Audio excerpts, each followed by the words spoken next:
Busquemos ao Senhor de todo o nosso coração e assim o encontraremos. Jeremias capítulo 29, verso 13. Queremos agradecer a Deus por Ele permitir termos mais um dia de vida. Agradecer a todos vocês que estudam conosco e que compartilham esses estudos com outras pessoas. A todos que são inscritos no canal Hora Tranquila no YouTube, que clicam no dedinho de joinha. E também agradecer a todos vocês que nos escrevem pedindo que oremos em seu favor e também dizendo de onde vocês estão acompanhando. Nós queremos aqui mandar um alô especial para o Genésio Mioto. Ele está parabenizando a irmã da igreja, a irmã Maria Gomes, que é a anciã da igreja lá do Portal, está aniversariando hoje. E também o Genésio parabenizando o Caleb, seu irmão, que vai aniversariar amanhã. Queremos ainda parabenizar a mãe da Francineide Fonseca, que tem 73 anos, e pedir orações por ela. Ela está um mês sem dormir. E a Francineide pede que oremos para que a sua mãe aceite a Jesus. Queremos ainda mandar um alô especial para a Neide Cardoso. Ela tem um filho que completou 21 anos no dia 29, ela parabeniza esse filho. Lenita Malvar parabenizando o filho Eduardo, que também completou mais um ano no dia 29. Elza Rodrigues está parabenizando o sobrinho, que também aniversariou. Queremos ainda parabenizar e mandar um alô especial para o Lau Kriegel, que amanhã completa mais um ano de vida. Mandamos também um alô para o Raimundo e a Kátia, para a Edna Maria, para a Terezinha Brandão e a neta Yasmin, Renata Figueiredo e a netinha de 8 anos. E todos os demais que nos escrevem, nós agradecemos e mandaremos sempre um alô para vocês. Iremos orar. Eterno Deus e Pai que estás nos céus, aqui estamos em Tua presença, agradecidos por todas as bênçãos que tens concedido a cada um de nós, por mais este dia de vida, por estes momentos que vamos agora estudar a Tua palavra. Que Teu Espírito Santo, Pai, fale conosco, ajuda-nos a entendermos e aceitarmos, colocando em prática em nossa vida o que nós estudamos. Abençoe todos os que estudam conosco, dê vitórias nas lutas e problemas que enfrentam. Queres abençoar a Terezinha Brandão, a neta Yasmin, também a Renata Figueiredo e a netinha de 8 anos. Também, Pai, pedimos uma bênção especial para Maria Gomes, que está aniversariando, o Caleb, que vai aniversariar amanhã, e ainda pedimos uma bênção especial para o filho da Neide Cardoso, que aniversariou, completou 21 anos, também o Eduardo, filho da Lenita, que completou aniversário no dia 29, e ainda a Elza Rodrigues parabenizando o sobrinho, que também aniversariou. Pedimos ainda uma bênção especial também para o Lau Kriegel, que completa mais um ano de vida amanhã, e todos os demais, Pai, que nos escrevem, que recebam as tuas bênçãos, em nome de Jesus. Amém. Eu quero aqui aproveitar e agradecer a todos vocês que me parabenizaram no dia 30 de abril, que eu completei mais um ano de vida. Fiquei muito feliz com todos os comentários de vocês, com todas as homenagens, foram centenas e centenas. Louvado seja Deus por todos vocês e que Deus abençoe também ricamente a cada um de vocês. Estamos juntos nesta caminhada. Breve nós vamos estar nos céus. Não sabemos ainda quanto tempo, mas nós estamos caminhando para morar com Jesus eternamente. E eu peço a vocês que não desanimem. As lutas, os problemas são muitos, mas que nós perseveremos. Nós seremos vitoriosos. Jesus ele já nos garantiu a vitória. Vamos caminhar com Ele. Vamos colocar a nossa vida nas mãos dele, deixar que ele faça a vontade dele em nossa vida. E logo, logo, nós vamos estar reencontrando com todos os nossos queridos que já, porventura, dormem no Senhor e também estaremos para sempre com o Senhor. Que Deus abençoe e continuaremos juntos aqui estudando a Bíblia cada dia, até quando Deus nos permitir. Essa semana, nós estudamos a segunda parte, falando sobre as nações e Jesus. Melhor dizendo, Deus, ele disse em Salmos 46, verso 10, aquietem-se e saibam que eu sou Deus, sou exaltado entre as nações, sou exaltado na terra. Deus, ele pede que nós nos mantenhamos confiantes nele e tranquilos, nos acalmar. Os problemas são muitos, as lutas, as dificuldades que nós enfrentamos e também perseguições por causa da nossa fé.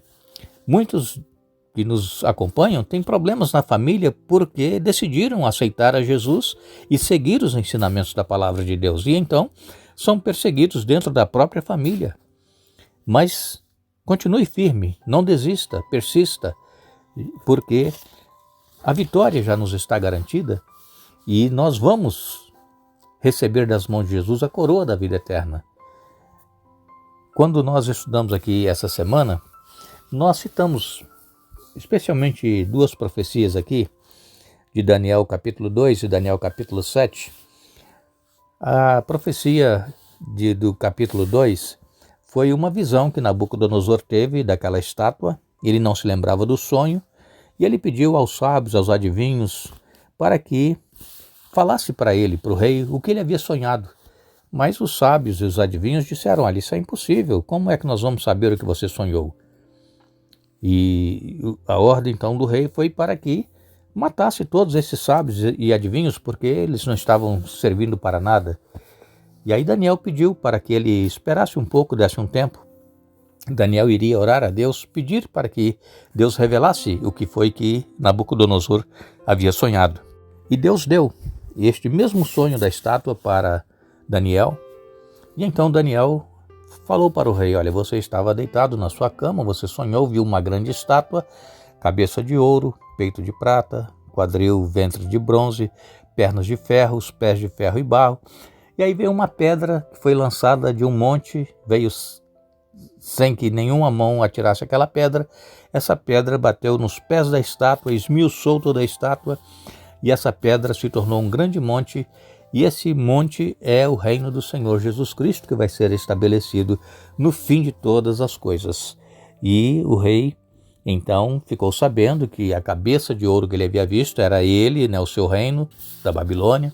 Depois viria outro reino, que foi a Medo-Pérsia, depois veio a Grécia, depois veio Roma e depois a divisão. Isso está no capítulo 2, este sonho do rei Nabucodonosor. No capítulo 7 foi o próprio Daniel que sonhou, que teve uma visão e viu então, não a estátua, ele viu 4 animais saindo de dentro das águas. As águas estavam agitadas e sempre lembrando a todos vocês que em profecia, quando se fala em águas, está falando em povos, multidões, nações. Não está falando simplesmente da água, do rio ou do mar. E então, esses animais que são reinos, poderes, forças que surgiram do mar, dessa região povoada, foram exatamente os reinos que Daniel havia revelado para o rei Nabucodonosor do capítulo 2. E então foi também a Babilônia, a Medo-Pérsia, a Grécia e Roma e depois a divisão. E neste quarto animal, que era um animal terrível e espantoso, segundo o relato bíblico, ele tinha 7 cabeças e 10 chifres. E então, de repente, 3 daqueles chifres foram arrancados e surgiu um outro chifre pequeno, uma ponta pequena, diz algumas bíblias. E essa ponta pequena, ela tinha olhos e tinha boca, e ela proferia blasfêmias contra o Altíssimo, contra Deus. E como é que nós então entendemos estes símbolos que nós encontramos aqui em Daniel capítulo 2 e Daniel capítulo 7? Nós entendemos, e isso a história confirma, por isso que nós que estudamos as profecias somos historicistas, nós acompanhamos os acontecimentos na história que comprovam o que já estava escrito na Bíblia. Conforme Deus havia revelado que esses reinos iriam surgir, porque quando Daniel teve esse sonho e também Nabucodonosor, eles estavam no reino de Babilônia. Depois Deus disse que viria Medo-Pérsia, Grécia e Roma, e assim aconteceu. E depois a divisão. Tudo isso aconteceu. Deus revelou antes que acontecesse. É por isso que nós temos que crer na Bíblia. Ela é fiel. Deus não falha, Deus não mente. Quando Roma se desintegrou, no ano 476 da nossa era, Roma então dividiu naqueles 10 reinos que eram os 10 dedos da estátua. E este chifre pequeno que surgiu, essa ponta pequena, foi exatamente dessa divisão de Roma, esse poder político-religioso que surgiu como uma ponta pequena, derrubou 3 outros reinos para ele se estabelecer. E então, no ano 538 da nossa era, essa ponta pequena, esse chifre pequeno que tinha olhos e boca e que proferia palavras contra o Altíssimo, blasfêmias, começou a perseguir o povo de Deus. E perseguiu durante 1260 anos, desde 538 da nossa era até o ano de 1798, agora 200 anos atrás, 200 e poucos anos atrás. Essa igreja, que era uma igreja cristã, era uma igreja que seguia os ensinamentos da palavra de Deus, ela se corrompeu, ela introduziu heresias dentro da igreja, inclusive alterou certas partes da Bíblia, inclusive nos 10 mandamentos que Deus deixou, houve ali uma mudança. Eles tiraram o mandamento que fala sobre a adoração de imagens e mudaram o 4º mandamento, que fala em que nós deveremos lembrar do dia do sábado para santificar, colocaram domingos e festas.